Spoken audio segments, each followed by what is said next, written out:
आदाब नाजरीन, इस्तकबाल है आपका हमारे ख़ास प्रोग्राम परवाज़ में और मैं हूँ आपके साथ तरन्नुम अली। आज हम आपकी मुलाकात करवाएंगे कश्मीर को अपनी गायकी में समेटे हुए क्लासिकल और फोक सिंगर डॉक्टर सपना काचरू से।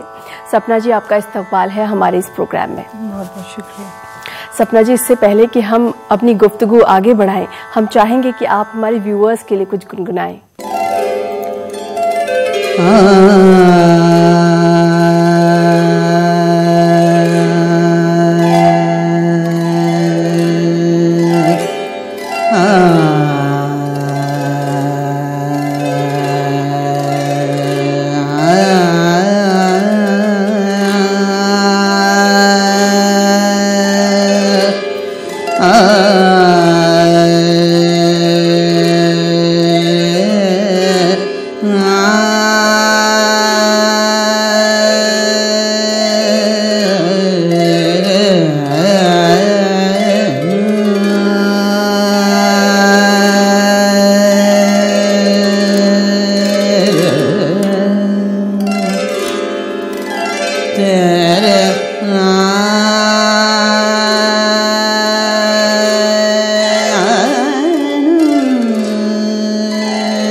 सुनो पियरवा मोरे बतिया, सुनो पियरवा मोरे बतिया, सुनो पियरवा मोरे बतिया, कैसे कटेंगी तुम बिन रतिया, सुनो पियरवा मोरे बतिया, धाम धाम गरे गरे गरे धनी, सुनो पियरवा निरे गाम गरे धनी रे गाम धाम धाम गरे गरे धनी, सुनो पियरवा मोरे बतिया, नींद ना आवे बिरहा सतावे, नींद ना आवे बिरहा सतावे, तुम बिन मई को कछु ना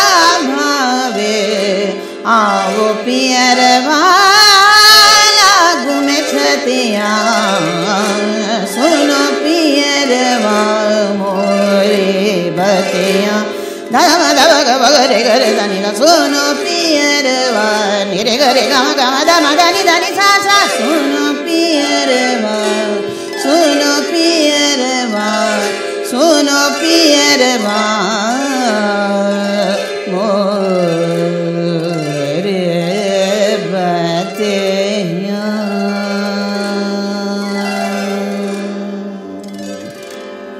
वाह, बहुत खूब सपना जी।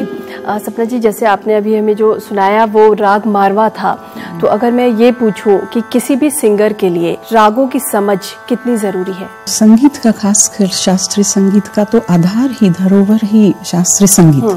कोई भी म्यूजिक आप ऑल ओवर द वर्ल्ड ले लीजिए, मोजार्ट, जैज, बीथोवन, अपना लोक संगीत, शास्त्रीय संगीत, any type of music across the globe, सारा ही उस पर आधारित है, शास्त्रीय संगीत पर। जब शास्त्रीय संगीत ही नहीं है, शास्त्र में शास्त्रों के द्वारा आया हुआ, शास्त्रों के टाइम से जो संगीत चला आ रहा है, जैसे जो आप देखेंगे तानपुरा, वो देवी सरस्वती भी हाथ में लेती थी, तो संगीत तो तब से है। आई एम टॉकिंग ऑफ सुरीला संगीत, I am not talking of noise.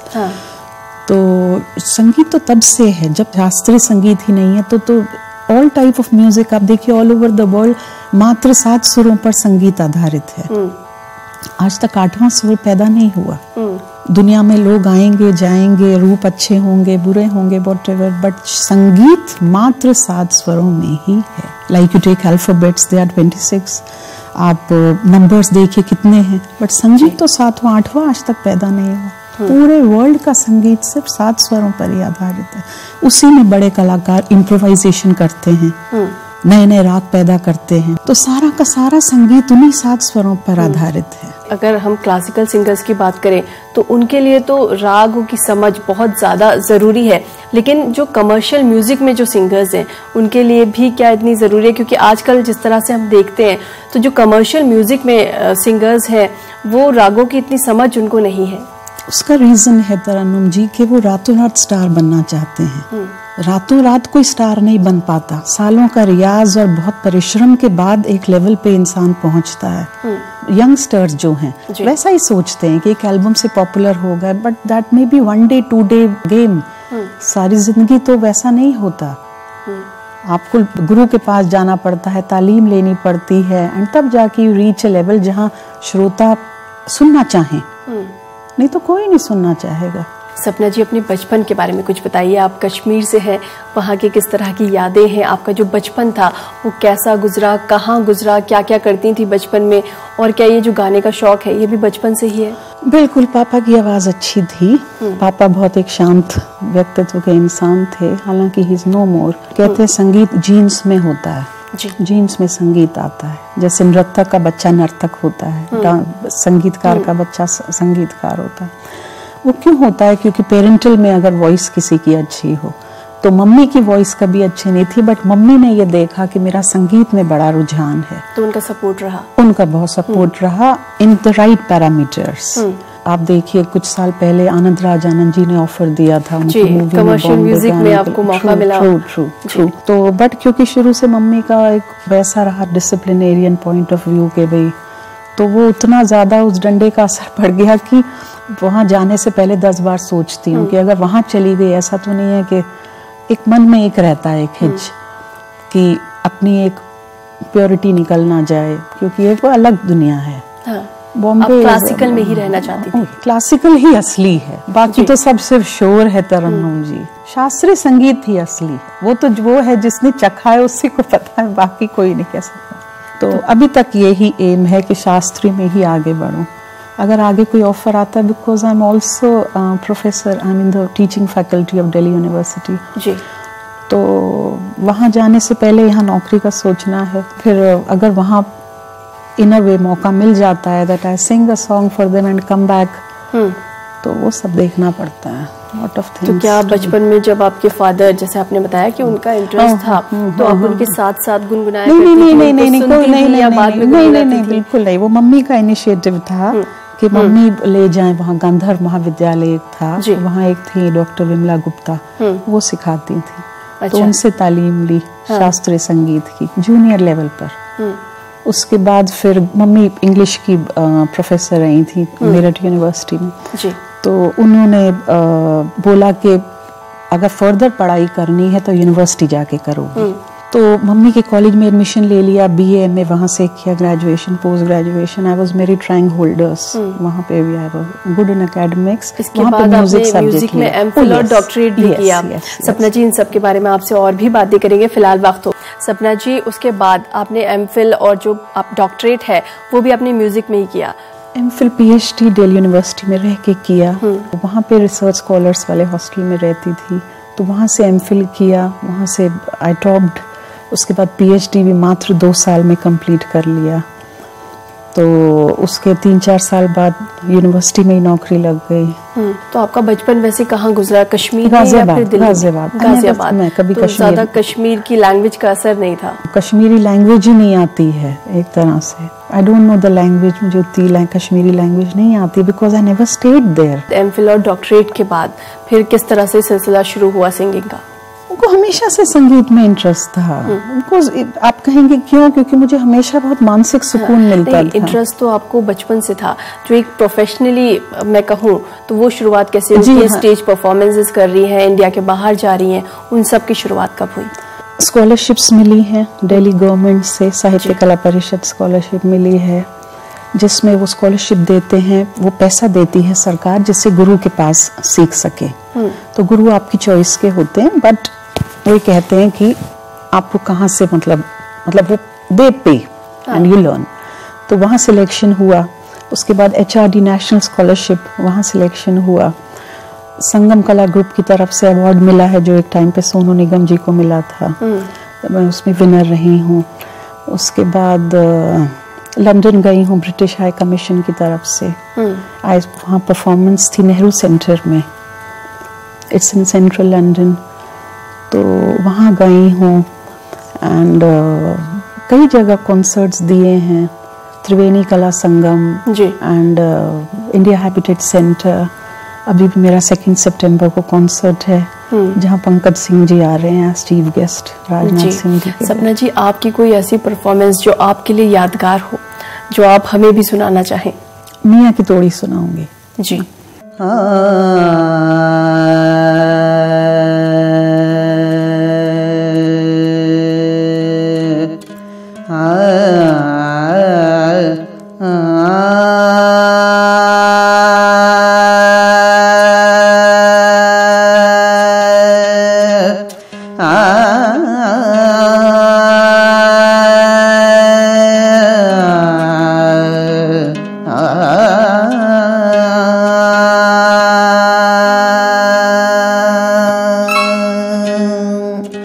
अब मोरे नैया पार करो तुम, अब मोरे नैया पार करो तुम, हजरत निजामुद्दीन औलिया। अब मोरे नैया पार करो तुम, हजरत निजामुद्दीन औलिया। अब मोरे नैया पार करो तुम, दुख दरिद्र सब दूर करो तुम, तान रस खाकी ले लो खबरिया, गज शकर के लाड लड़ैया।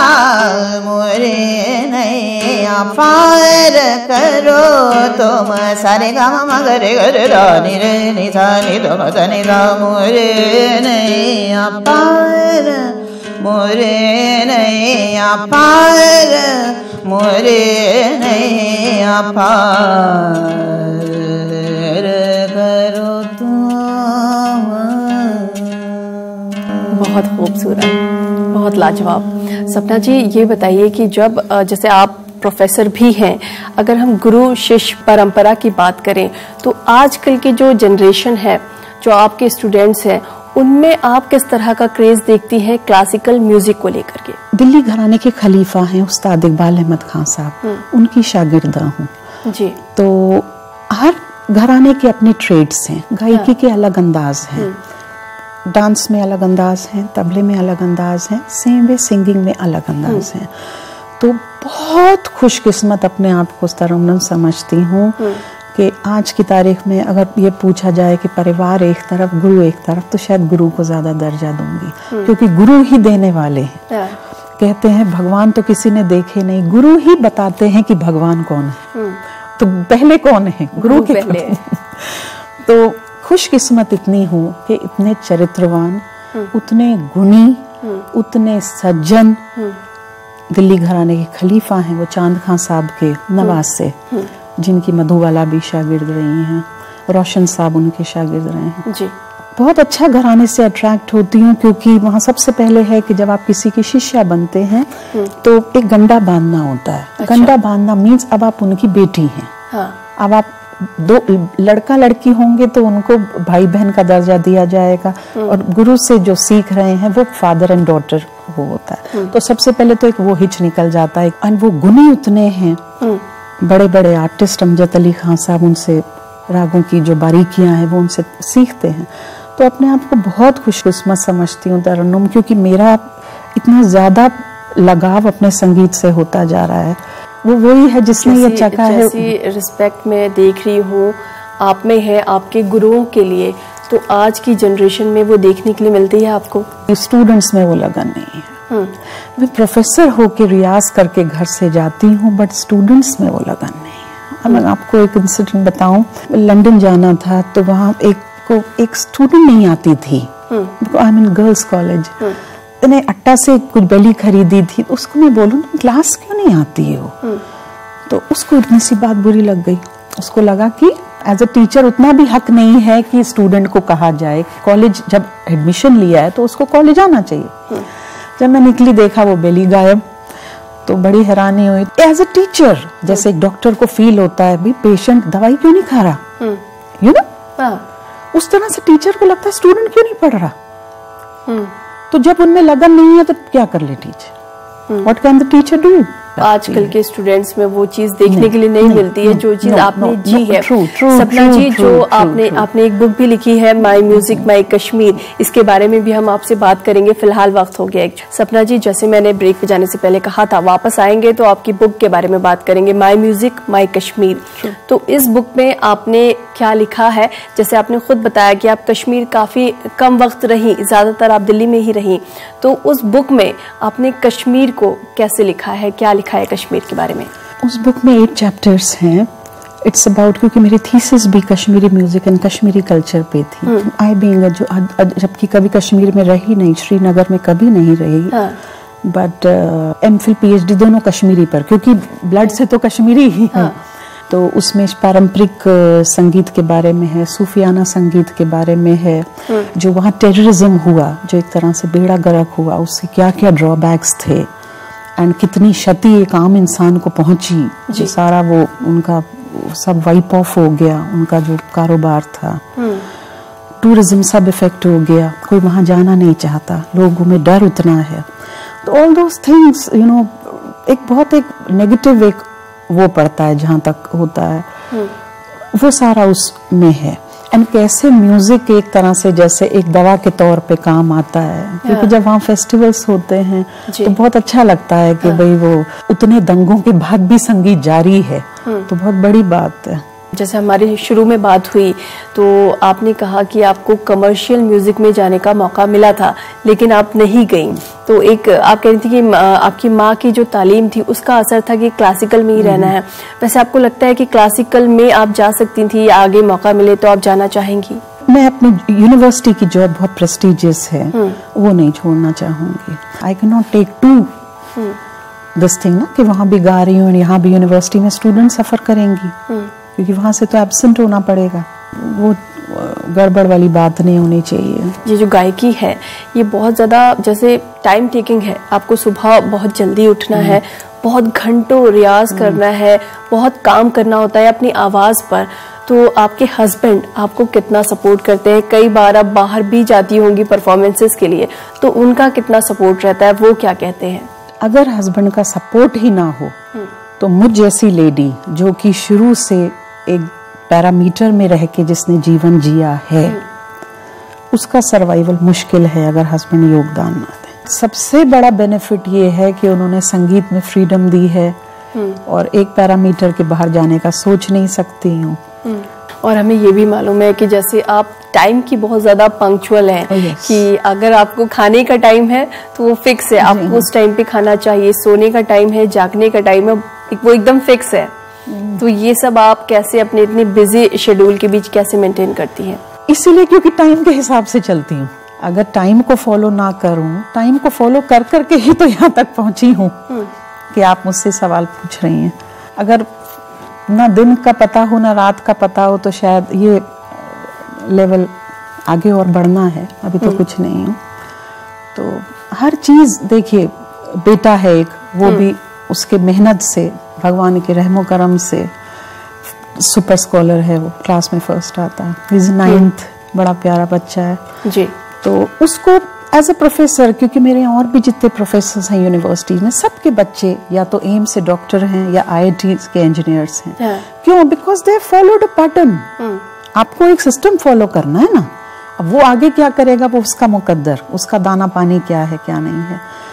बट अगर ऐसे वो हो जाऊंगी कि निफराम कि नहीं, ना सुबह का पता ना रात का पता, तो बच्चा क्या सीखेगा? तो वो चीजें करनी पड़ती हैं मजबूरी में। तो इसलिए मेरे को संगीत एक बहुत अच्छा एक तरह का आउटलेट मिल जाता है, एक तरह की मेडिटेशन है, तो पूजा है। आई एम लकी कि ये साधन है, नहीं तो। सपना जी, आप हमारे व्यूअर्स के लिए कोई कश्मीरी नगमा गुनगुनाना चाहेंगी? कत्यू छुक नुंदबाने वलो माशोक म्याने, कत्यू झुक नुंदबाने वलो माशोक म्याने मैं कोरना चाने चाने वलो माशोक म्याने शराब की प्याल भरियो गुलाबन माल करियो पगाया कल मरियो वलो माशोक म्याने। पुराना प्राचीन ट्रेडिशनल वो है। जी सपना जी, जैसे आपने बताया आप पढ़ा भी रही हैं और आपकी साथ में परफॉर्मेंसेस भी चल रही हैं, तो इसके अलावा कुछ और प्लानिंग्स हैं आपकी कि आगे क्या करना है, म्यूजिक के लिए कुछ नया करना है? ये मेरी दिली तमन्ना है तरन्नुम जी, महिलाओं के लिए कुछ करूं। हो सकता है राजनीति ज्वाइन कर लूं। बहुत सारी औरतें हैं जिनको उनका राइट्स नहीं दिए जाते एंड ज्यादतियां किए जाती हैं, तो अगर उनके लिए इन राइट पैरामीटर्स कुछ कर सकूं तो नॉट बैड। बट एक हिच है कि मेरे गुरुजी को मुझसे बहुत उम्मीदें हैं, उस्ताद जो इकबाल अहमद खान साहब हैं, क्योंकि घराने में जैसे एक फैमिली में कहते हैं ना बेटा होना चाहिए, ट्रेडिशन आगे ले जाना, वंश आगे बढ़ना चाहिए, दैट्स ट्रू। तो उस तरह से संगीत में होता है कि आगे कौन ले जाएंगे, तो उनको बहुत उम्मीदें हैं, तो वो चाहते हैं कि मैं उनका कैरी फॉरवर्ड करूं घराना। घराना मीन्स जो खलीफा है, खलीफे के बाद नेक्स्ट कौन, उनके बाद नेक्स्ट कौन, उनके बाद नेक्स्ट कौन, कोई तो हो जो कैरी फॉरवर्ड करे, नहीं तो भगवान ना करे उस्ताद को कुछ हो जाए तो फिर घराना इज नोवेयर। तो वो करने के लिए उनको बहुत उम्मीदें हैं, उनको ये फीलिंग ना आए कि भाई ये तो चली गई।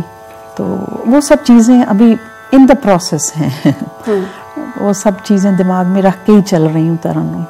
बाकी जैसे आपने बोला, आई थिंक आपका जैसे प्रोग्राम है ऑन विमेन अचीवर्स, तो संगीत से हट के राजनीति में जाऊंगी तो लाइन थोड़ी चेंज हो जाएगी, but there is no stoppage Tarannum. मैं इतना ज्यादा ड्राइव रखती हूँ, इतनी, क्योंकि I can work effortlessly, I can work non stop, क्योंकि भगवान के रहमो करम से हस्बैंड का भी पूरा सपोर्ट है जहाँ तक होता है। नॉन स्टॉप काम करके मैं तो बहुत आई कैन अचीव हाइट्स। अगर मैं बॉम्बे जाती तो शायद इस वक्त मिलती भी नहीं। सब चीजें देखनी है कि वहां जाऊंगी तो फिर नौकरी छोड़नी पड़ेगी, but I have many things to look forward to. Sapna ji, आप पॉलिटिक्स में जाना चाहती हैं, हम उम्मीद करते हैं आने वाले सालों में आपको पॉलिटिक्स में देखेंगे। आप अपने इतने बिजी शेड्यूल में से वक्त निकालकर हमारे स्टूडियो में आई, अपनी जिंदगी के बारे में आपने तमाम बातें हमें बताई। आपका यहाँ आने के लिए बहुत बहुत शुक्रिया। तो ये थी सिंगर डॉक्टर सपना काचरू। आपसे फिर मुलाकात होगी किसी ऐसे ही ताबिंदा सितारे के साथ। फिलहाल हमें दीजिए इजाजत। आदाब।